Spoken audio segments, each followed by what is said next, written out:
దొరకట్లేదు sir. They have gone into hiding. ఆ రోజు పోలీస్ స్టేషన్లో ఏం జరిగింది? యువర్ ఆనర్, వీళ్ళకి మీరు బెయిలిస్తే అది చారిత్రాత్మక తప్పిదమవుతుంది.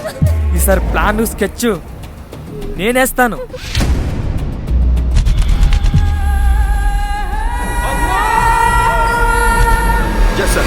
అన్న కుర్రాళ్ళ చేతికి ఆర్మ్స్, అమ్యూనిషన్స్, ఇంకా డబ్బులు కూడా ఇచ్చాడని తెలిసి సార్.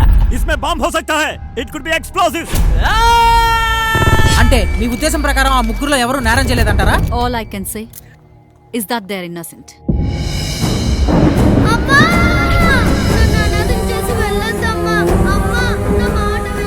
నీకు జన్మనిచ్చిన తల్లి నిన్ను ఫుట్పాత్ మీద వదిలి వెళ్ళిపోయింది. ఈ రోజుకైనా నేను పెద్ద పోలీస్ ఆఫీసర్ అయ్యి దేశానికి నిజాయితీగా సేవ చేస్తాను చూడు.